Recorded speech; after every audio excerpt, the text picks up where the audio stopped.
Famroi englawana adulorali fadaga. Famroi englawana adulorali fadaga. Famroi englawana adulorali fadaga.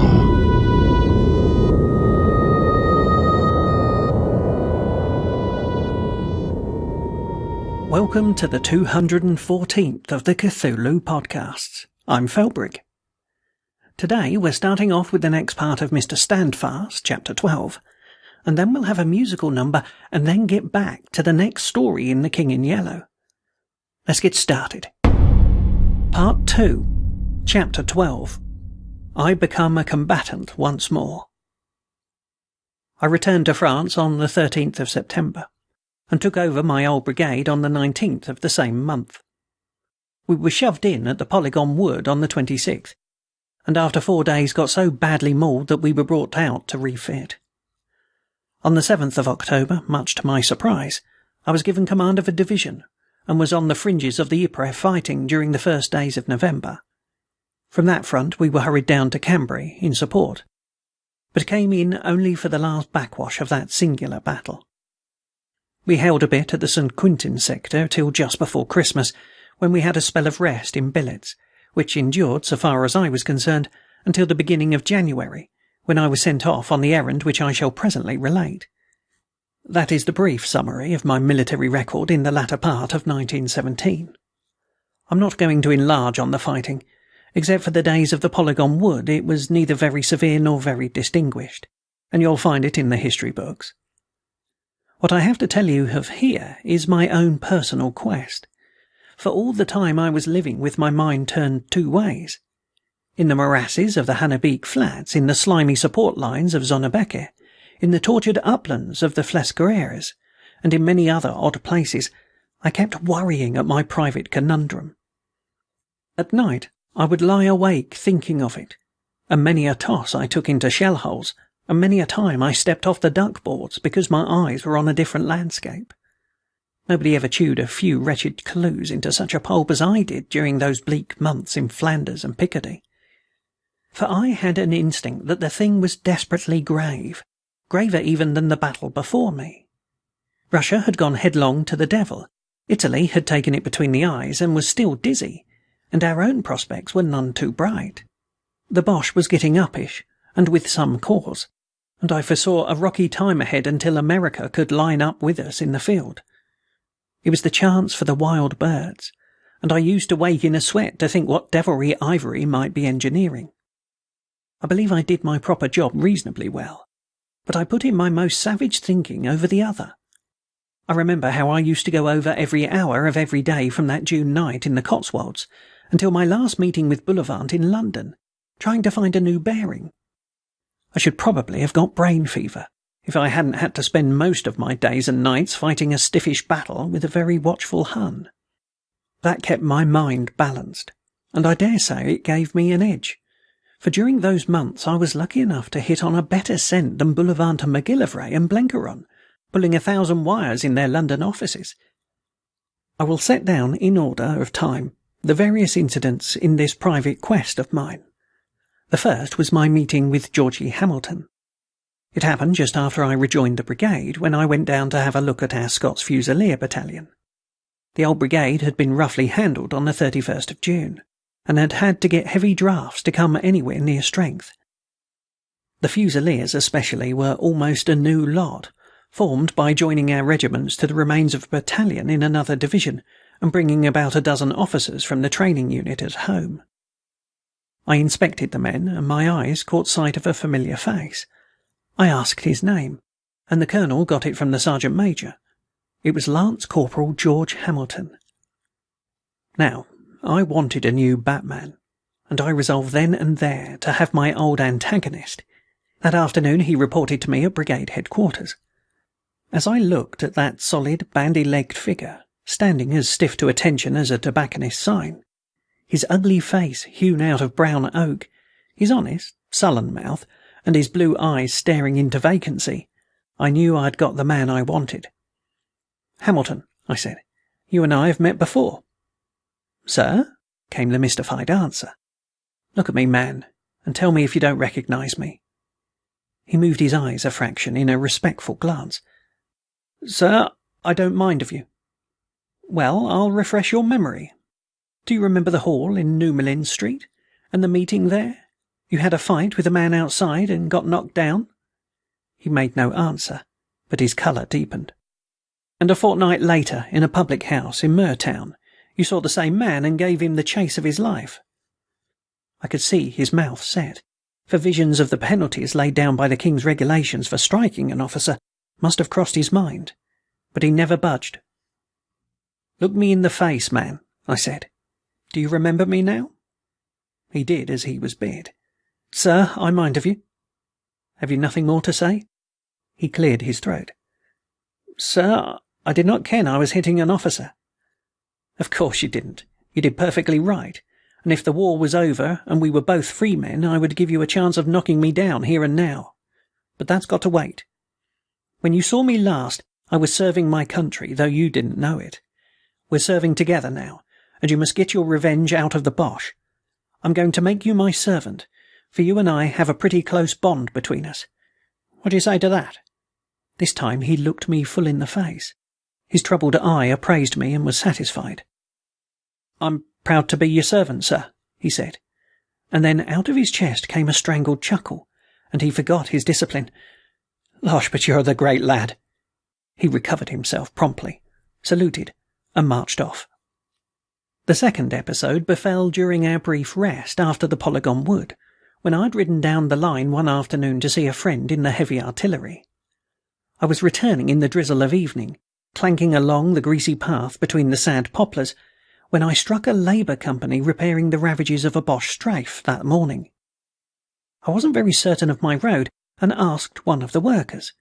He straightened himself and saluted, and I saw beneath a disreputable cap the features of the man who had been with me in the Coulin crevice. I spoke a word to his sergeant, who fell him out, and he walked a bit of the way with me. "Great Scott, Wake, what brought you here?" I asked. "Same thing as brought you, this rotten war." I had dismounted and was walking beside him, and I noticed that his lean face had lost its pallor, and that his eyes were less hot than they used to be. "You seem to thrive on it," I said, for I did not know what to say. A sudden shyness possessed me. Wake must have gone through some violent cyclones of feeling before it came to this. He saw what I was thinking, and laughed in his sharp, ironical way. "Don't flatter yourself you've made a convert.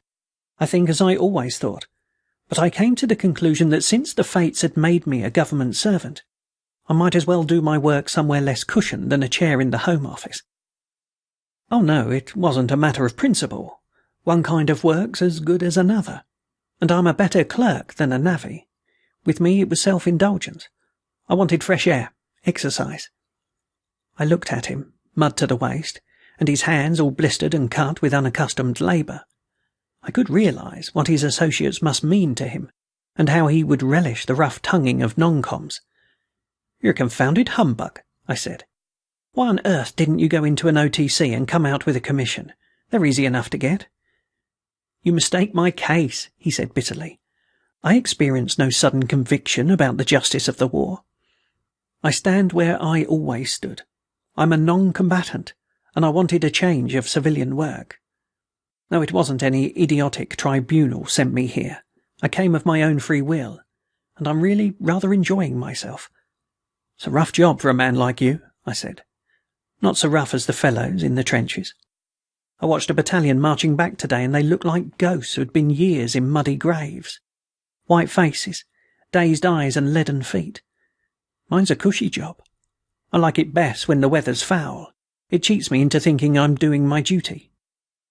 I nodded towards a recent shell hole. "Much of that sort of thing?" "Now and then. We had a good dusting this morning. I can't say I liked it at the time, but I like to look back on it, a sort of moral anodyne.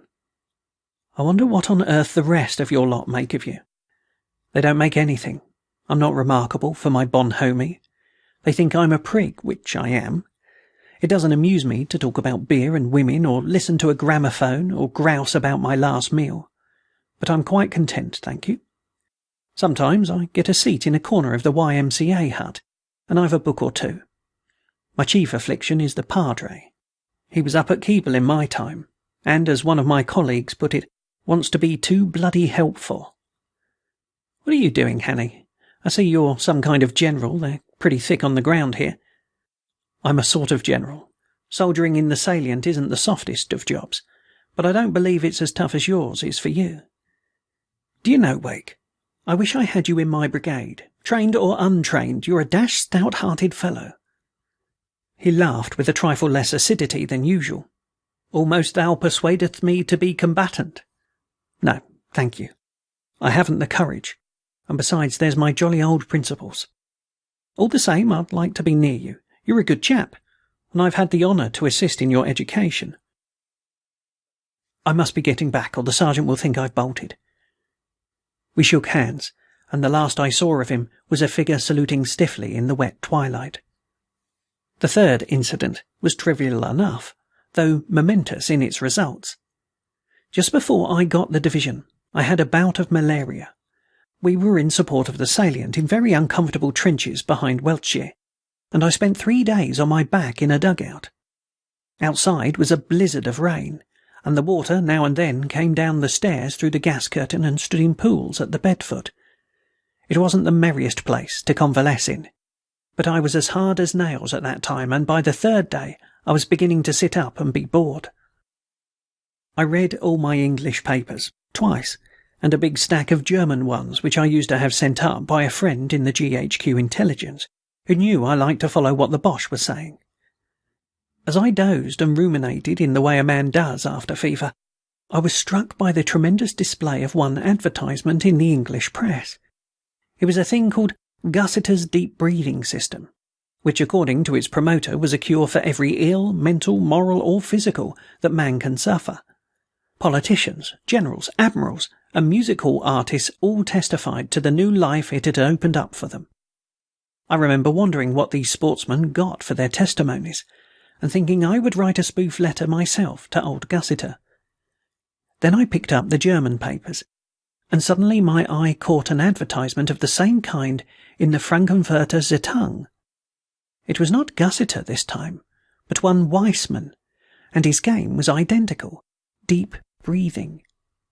The Hun style was different from the English, all about the goddess of health and the nymphs of the mountains, and 2 quotations from Schiller.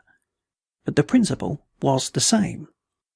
That made me ponder a little, and I went carefully through the whole batch.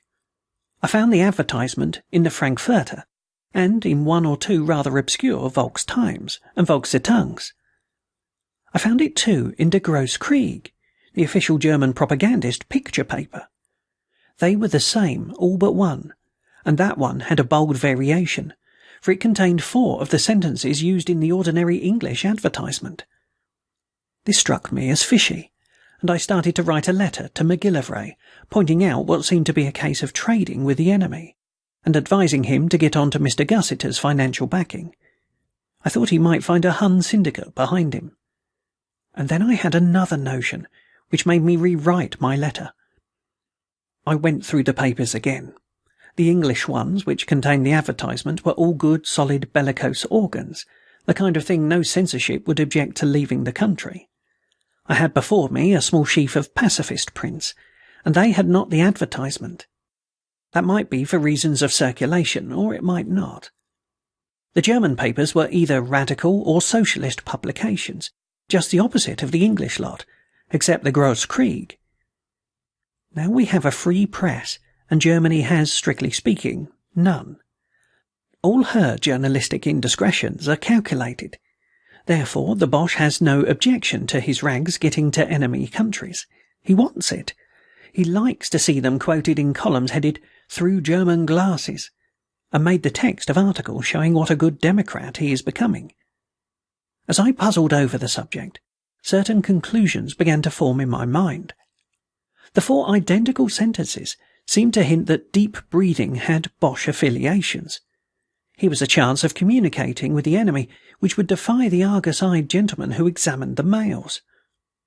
What was to hinder Mr. A at one end writing an advertisement with a good cipher in it, and the paper containing it getting into Germany by Holland in 3 days? Herr B at the other end replied in the Frankfurter, and a few days later, shrewd editors and acute intelligence officers, and Mr. A, were reading it in London, though only Mr. A knew what it really meant. It struck me as a bright idea, the sort of simple thing that doesn't occur to clever people, and very rarely to the Boche. I wished I was not in the middle of a battle, for I would have had a try at investigating the cipher myself. I wrote a long letter to MacGillivray, putting my case, and then went to sleep. When I awoke, I reflected that it was a pretty thin argument, and would have stopped the letter if it hadn't gone off early by a ration party. After that, things began very slowly to happen. The first was when Hamilton, having gone to Boulogne to fetch some mess stores, returned with the startling news that he had seen Gresson. He'd not heard his name, but described him dramatically to me as the wee red-headed devil that kicked Ecky Brockie's knee in yon time at Glasgow, sir. I recognised the description. Gresson, it appeared, was joy-riding. He was with a party of Labour delegates who had been met by 2 officers and carried off in a chaise à bancs. Hamilton reported that inquiries amongst his friends that this kind of visitor came weekly. I thought it a very sensible notion on the government's part, but I wondered how Gresson had been selected. I had hoped that MacGillivray had weeks ago made a long arm and quadded him. Perhaps they had too little evidence to hang him, but he was the blackest sort of suspect and should have been interned. A week later, I had occasion to be at GHQ on business connected with my new division. My friends in the intelligence allowed me to use the direct line to London, and I called up MacGillivray. For 10 minutes I had an exciting talk, for I had no news from that quarter since I'd left England.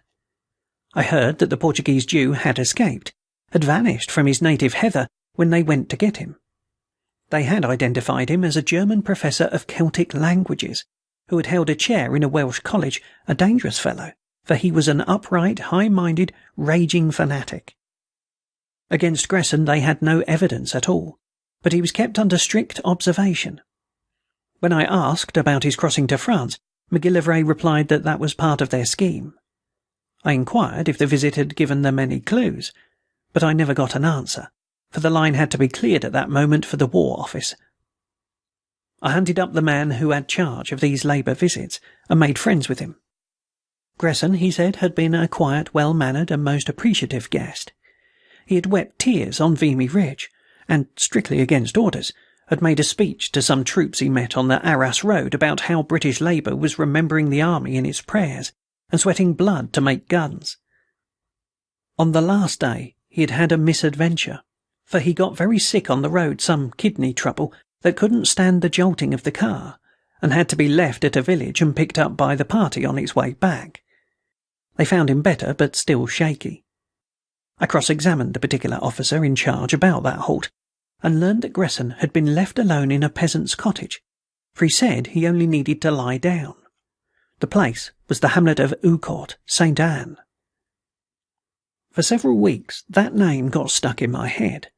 It had a pleasant, quaint sound, and I wondered how Gresson had spent his hours there.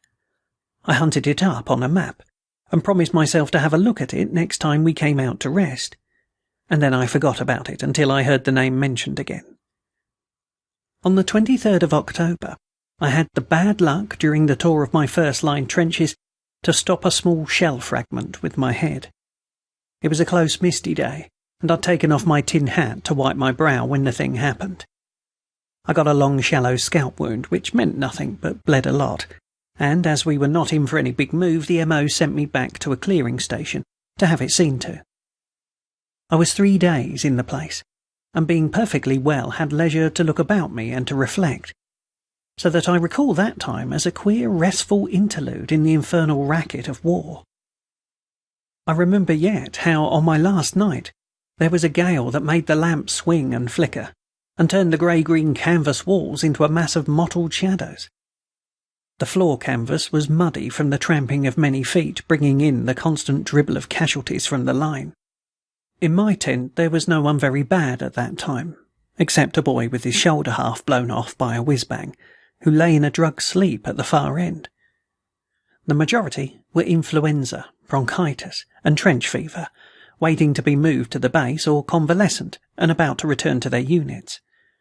A small group of us dined off of tinned chicken, stewed fruit and Radon cheese round a smoky stove, where 2 screens had been manufactured from packing cases and gave some protection against the draughts which swept like young tornadoes down the tent. One man had been reading a book called Ghost Stories of an Antiquary, and the talk turned on the unexplainable things that happen to everybody about once or twice in a lifetime. I contributed a yarn about the men who went to look for Kruger's treasure in the bushveld and got scared by a green wildebeest. It's a good yarn, and I'll write it down some day. A tall Highlander who kept his slippered feet on top of the stove, and whose costume consisted of a kilt, a British warm, a grey hospital dressing gown, and 4 pairs of socks, told the story of the Camerons at First Ypres, and of the lowland subaltern who knew no Gaelic and suddenly found himself encouraging his men with some ancient Highland rigmarole. The poor chap had a racking bronchial cough, which suggested that his country might well use him on some warmer battleground than Flanders. He seemed a bit of a scholar, and explained the Cameron business in a lot of long words. I remember how the talk meandered on, as talk does when men are idle and thinking about the next day. I didn't pay much attention, for I was reflecting on a change I meant to make in one of my battalion's commands, when a fresh voice broke in. It belonged to a Canadian captain from Winnipeg, a very silent fellow who smoked shag tobacco. "There's a lot of ghosts in this darned country," he said. Then he started to tell about what happened to him when his division was last back in rest billets. He had a staff job, and put up with divisional command at the old French chateau. They'd had only a little bit of the house, and the rest was shut up. But the passages were so tortuous that it was difficult to keep from wandering into the unoccupied part. One night, he said, he woke up with a mighty thirst, and since he wasn't going to get cholera by drinking the local water in his bedroom, he started out for the room they messed in to try and pick up a whisky and soda. He couldn't find it, though he knew the road like his own name.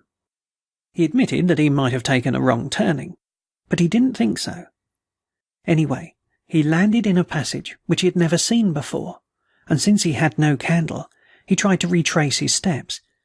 Again he went wrong, and groped on until he saw a faint light which he thought must be the room of the GSO, a good fellow and a friend of his. So he barged in, and found a big, dim saloon, with 2 figures in it and a lamp burning between them, and a queer, unpleasant smell about. He took a step forward, and then he saw that the figures had no faces. That fairly loosened his joints with fear, and he gave a cry. One of the 2 ran towards him, the lamp went out, and the sickly scent caught suddenly at his throat. After that he knew nothing until he awoke in his own bed the next morning with a splitting headache. He said he got the General's permission and went over all the unoccupied parts of the house, but he couldn't find the room, and dust lay thick on everything, and there was no sign of recent human presence. I give the story as he told it, in his drawling voice. I reckon it was the genuine article in Ghosts. You don't believe me? Conclude I was drunk? I wasn't. There isn't any drink concocted yet that could lay me out like that. I just struck a crack in the old universe and pushed my head outside. May happen to you boys any day. The Highlander began to argue with him, and I lost interest in the talk. But one phrase brought me to attention. I'll give you the name of the darned place, and next time you're around it you can do a bit of prospecting for yourself. It's called the Chateau of Oucourt-Sainte-Anne, about 7 kilometres from Dovecourt. If I was purchasing real estate in this country, I guess I'd give that location a miss. After that, I had a grim month, what with the finish of the 3rd Ypres and the hustles of Cambrai. By the middle of December, we'd shaken down a bit, but the line my division held was not of our choosing, and we had to keep a wary eye on the Boche doings. It was a weary job, and I had no time to think of anything but the military kind of intelligence, fixing the units against us from prisoners' stories, organising small raids, and keeping the Royal Flying Corps busy.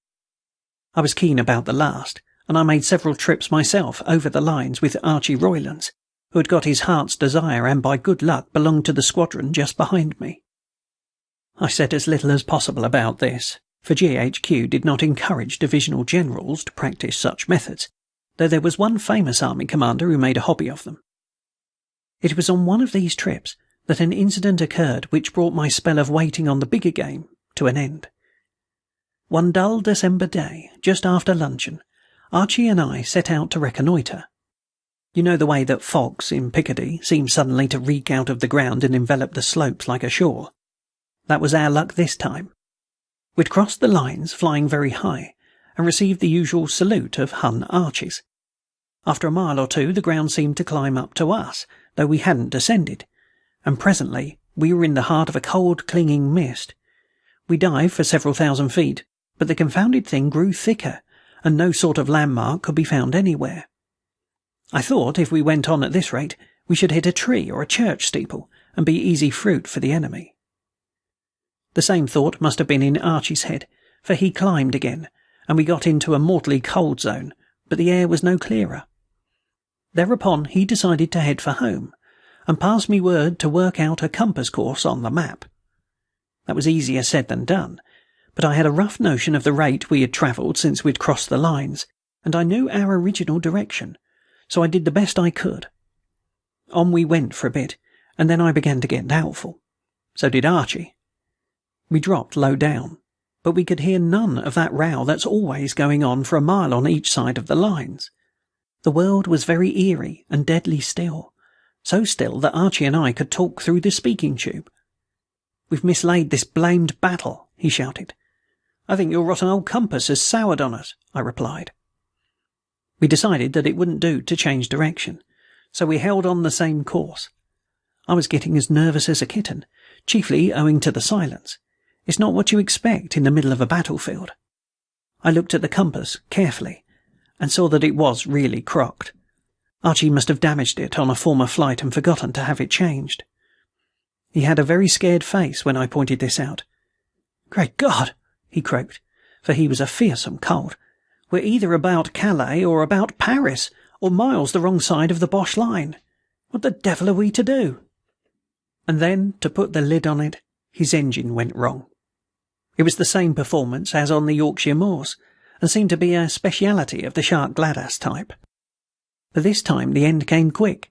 We dived steeply, and I could see by Archie's grip on the stick that he was going to have his work cut out to save our necks. Save them he did, but not by much, for we jolted on the edge of a ploughed field with a series of bumps that shook the teeth out of my head. It was the same dense, dripping fog, and we crawled out of the old bus and bolted for cover like two ferreted rabbits. Our refuge was on the lee of a small copse. "It's my opinion," said Archie solemnly, "that we're somewhere about Le Cateau. Tim Wilbraham got left out there in the retreat, and it took him 9 months to make the Dutch frontier. It's a giddy prospect, sir." I sallied out to reconnoitre. At the other side of the wood was a highway, and the fog so blanketed sound that I could not hear a man on it until I saw his face. The first one I saw made me lie flat in the covert, for he was a German soldier, field grey, forage cap, red band and all, and he had a pick on his shoulder. A second's reflection showed me that this was not final proof. He might be one of our prisoners, but it was no place to take chances. I went back to Archie, and the pair of us crossed the ploughed field and struck up the road further on. There we saw a farmer's cart, with a woman and a child in it. They looked French, but melancholy. Just what would you expect from the inhabitants of a countryside in enemy occupation? Then we came to the park wall of a great house. We saw dimly the outlines of a cottage. Here, sooner or later, we would get proof of our whereabouts, so we lay and shivered amongst the poplars on the side of the road. No one seemed abroad that afternoon. For a quarter of an hour it was as quiet as a grave. And then came a sound of whistling and muffled steps. "That's an Englishman," said Archie joyfully. "No Boche would make such a beastly noise." He was right. The form of an Army Service Corps private emerged from the mist, his cap on the back of his head, his hands in his pockets, and his walk the walk of a free man. I never saw a welcomer sight than that jam merchant. We stood up and greeted him. "What's this place?" I shouted. He raised a grubby hand to his forelock. "Ocot St. Annie, sir," he said. "Beg pardon, sir, but ain't you hurt, sir?" 10 minutes later, I was having tea in the mess of an MT workshop, while Archie had gone to the nearest signals to telephone for a car and give instructions about his precious bus. It was almost dark, but I gulped my tea and hastened out into the thick dusk, for I wanted to have a look at the chateau. I found a big entrance with some high stone pillars, but the iron gates were locked and looked as if they hadn't been opened in the memory of man. Knowing the way of such places, I hunted for the side entrance and found a muddy road which led to the back of the house. The front was evidently towards a kind of park, but at the back was a nest of outbuildings and a section of moat which looked very deep and black in the winter twilight. This was crossed by a stone bridge with a door at the end of it. Clearly the chateau was not being used for billets. There was no sign of the British soldier. There was no sign of anything human. I crept through the fog as noiselessly as if I trod on velvet, and I hadn't even the company of my own footsteps. I remembered the Canadian's ghost story, and concluded I would be imagining the same sort of thing if I lived in such a place. The door was bolted and padlocked. I turned along the side of the moat, hoping to reach the house front, which was probably modern and boasted a civilized entrance. There must have been somebody in the place, for one chimney was smoking. Presently the moat petered out and gave place to a cobbled causeway, but a wall running at right angles with the house blocked my way. I had half a mind to go back and hammer at the door, but I reflected that major generals don't pay visits to deserted chateaux at night without a reasonable errand. I should look a fool in the eyes of some old concierge.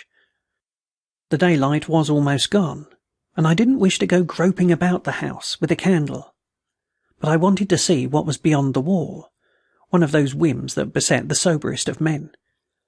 I rolled a dissolute water butt to the foot of it and gingerly balanced myself on its rotten staves. This gave me a grip on the flat brick top, and I pulled myself up. I looked down on a little courtyard with another wall beyond it, which shut off any view of the park.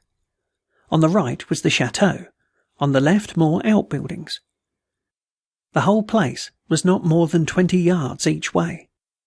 I was just about to retire by the road I had come, for in spite of my fur coat it was uncommon chilly on that perch, when I heard a key turn in the door in the chateau wall beneath me. A lantern made a blur of light in the misty darkness. I saw that the bearer was a woman, an oldish woman, round-shouldered like most French peasants. In one hand she carried a leather bag, and she moved so silently that she must have worn rubber boots. The light was held level with her head and illuminated her face. It was the evilest thing I have ever beheld, for a horrible scar had puckered the skin of her forehead and drawn up the eyebrows so that it looked like some diabolical Chinese mask. Slowly she padded across the yard, carrying the bag as gingerly as if it had been an infant. She stopped at the door of one of the outhouses and set down the lantern and her burden on the ground. From her apron she drew something which looked like a gas mask and put it over her head. She also put on a pair of long gauntlets. Then she unlocked the door, picked up the lantern, and went in. I heard the key turn behind her. Crouching on that wall, I felt a very ugly tremor run down my spine. I had a glimpse of what the Canadian's ghost might have been. That hag, hooded like some venomous snake, was too much for my stomach. I dropped off the wall and ran. Yes, ran until I reached the high road and saw the cheery headlights of a transport wagon and heard the honest speech of British soldiers. That restored me to my senses and made me feel every kind of a fool. As I drove back to the line with Archie, I was black ashamed of my funk. I told myself that I'd seen only an old countrywoman going to feed her hens. I convinced my reason, but I did not convince the whole of me. An insensate dread of the place hung around me, and I could only retrieve my self-respect by resolving to return and to explore every nook of it. Now it's time to get back to the King in Yellow. This is part 1 of Rue Barrée. For let philosopher and doctor preach of what they will and what they will not, each is but one link in an eternal chain that none can slip nor break nor overreach. Crimson nor yellow roses, nor the savour of the mounting sea, are worth the perfume I adore that clings to thee. The languid-headed lilies tire, the changeless waters weary me. I ache with passionate desire of thine and thee, there are but these things in the world: thy mouth of fire, thy breasts, thy hands, thy hair upcurled, and my desire. Part 1. One morning at Julian's, a student said to Selby, "That is Foxhall Clifford," pointing with his brushes at a young man who sat before an easel doing nothing. Selby, shy and nervous, walked over and began, "My name is Selby. I've just arrived in Paris and bring a letter of introduction." His voice was lost in a crash of a falling easel, the owner of which promptly assaulted his neighbour, and for a time the noise of battle rolled through the studios of M. Boulanger and Lefebvre. Presently it subsided into a scuffle on the stairs outside. Selby, apprehensive as to his own reception in the studio, looked at Clifford, who sat serenely watching the fight. "It's a little noisy here," said Clifford, "but you will like the fellows when you know them." His unaffected manner delighted Selby. Then, with a simplicity that won his heart, he presented him to half a dozen students, as of many nationalities. Some were cordial, all were polite. Even the majestic creature who held the position of massiere, unbent enough to say, "My friend, when a man speaks French as well as you do, and is also a friend of Monsieur Clifford, he will have no trouble in this studio. You expect, of course, to fill the stove until the next new man comes." "Of course." "And you don't mind the chaff?" "No," replied Selby, who hated it. Clifford, much amused, put on his hat, saying, "You must expect lots of it at first." Selby placed his own hat on his head and followed him to the door. As they passed the model stand, there was a furious cry of "Chapeau! Chapeau!" and a student sprang from his easel menacing Selby, who reddened, but looked at Clifford. "Take off your hat for them," said the latter, laughing. A little embarrassed, he turned and saluted the studio. "Et moi?" cried the model. "You are charming," replied Selby, astonished at his own audacity. But the studio rose as one man, shouting, "He's done well, he's all right," while the model, laughing, kissed her hand to him and cried, "A demain beau jeune homme." All that week Selby worked at the studio unmolested. The French students christened him l'enfant prodigue, which was freely translated the prodigious infant, the Kid Selby, and Kidby. But the disease soon ran its course from Kidby to kidney, and then naturally Tidbits, where it was arrested by Clifford's authority and ultimately relapsed to Kid. Wednesday came, and with it Boulanger. For 3 hours the students writhed under his biting sarcasms, among the others Clifford, who was informed that he knew even less about a work of art than he did about the art of work. Selby was more fortunate. The professor examined his drawing in silence, looked at him sharply, and passed on with a non-committal gesture. He presently departed, arm in arm with Bouguereau, to the relief of Clifford, who was then at liberty to jam his hat on his head and to depart. The next day he did not appear, and Selby, who had counted on seeing him at the studio, a thing which he learned later it was vanity to count on, wandered back to the Latin Quarter alone. Paris was still strange and new to him. He was vaguely troubled by its splendour. No tender memories stirred his American bosom at the Place de Châtelet, nor even at Notre Dame. The Palais de Justice, with its cloak and turrets and stalking sentinels in blue and vermilion, the Place Saint-Michel, with its jumble of omnibuses and ugly water-spitting griffins, the hill of the Boulevard Saint-Michel, the tooting trams, the policemen dawdling 2 by 2, and the table-lined terraces of the Café Vachette were nothing to him, as yet, and nor did he even know, when he stepped from the stones of the Place Saint-Michel to the asphalt of the boulevard, that he had crossed the frontier and entered the student zone, the famous Latin Quarter. A cabman hailed him as bourgeoisie, and urged the superiority of driving over walking. A gamin, with an appearance of great concern, requested the latest telegraphic news from London, and then, standing on his head, invited Selby to feats of strength. A pretty girl gave him a glance from a pair of violet eyes. He did not see her, but she, catching her own reflection in a window, wondered at the colour burning in her cheeks. Turning to resume her course, she met Foxhall Clifford, and hurried on. Clifford, open-mouthed, followed her with his eyes. Then he looked after Selby, who had turned into the Boulevard Saint-Germain, toward the Rue de Seine. Then he examined himself in the shop window. The result seemed to be unsatisfactory. "I'm not a beauty," he mused, "but neither am I a hobgoblin. What does she mean by blushing at Selby? I never before saw her look at a fellow in my life, neither has anyone in the quarter. Anyway, I can swear she's never looked at me, and goodness knows I've done all that respectful adoration can do." He sighed, and murmuring a prophecy concerning the salvation of his immortal soul, swung into that graceful lounge which at all times characterized Clifford. With no apparent exertion, he overtook Selby at the corner, and together they crossed the sunlit boulevard and sat down under the awning of the Café Rue Circle. Clifford bowed to everybody on the terrace, saying, "You shall meet them all later, but now let me present you to two of the sights of Paris, Mr. Richard Elliot and Mr. Stanley Rowden." The sights looked amiable, and took vermouth. "You cut the studio today," said Elliot, turning towards Clifford, who avoided his eyes. "To commune with nature," observed Rowden. "What's her name this time?" asked Elliot, and Rowden answered promptly. "Name, Yvette. Nationality, Breton." "Wrong," replied Clifford blandly. "It's Rue Barré." The subject changed instantly, and Selby listened in surprise to names which were new to him, and eulogies on the latest Prix de Rome winner.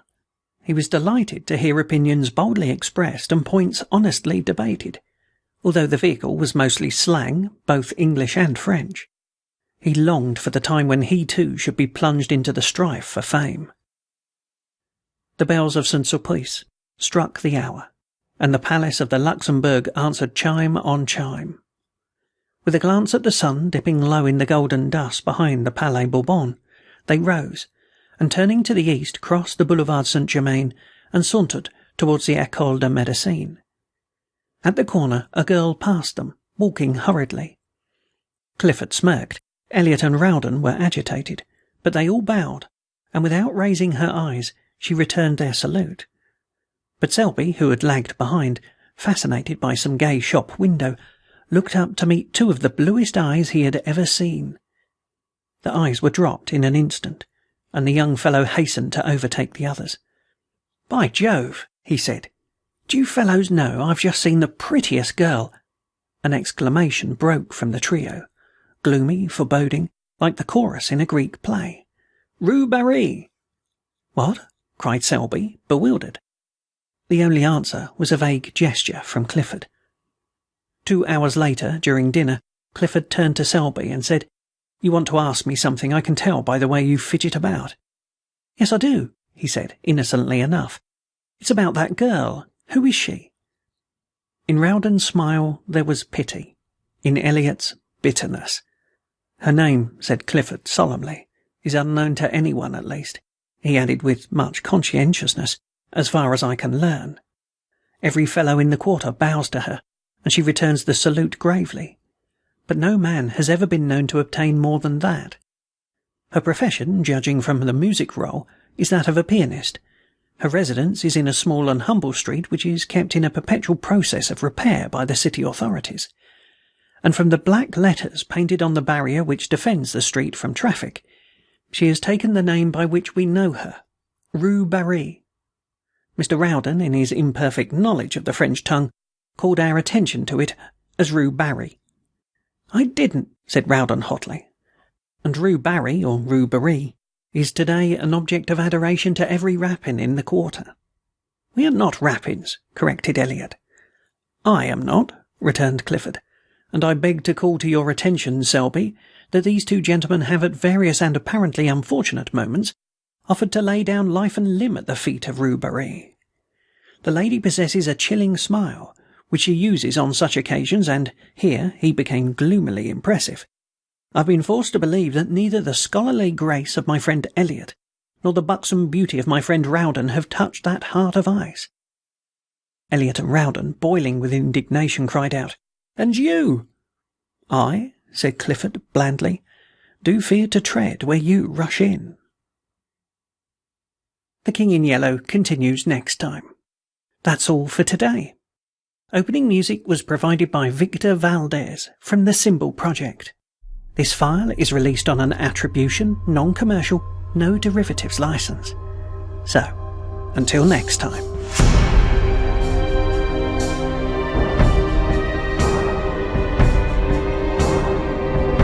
CthulhuPodcast.co.uk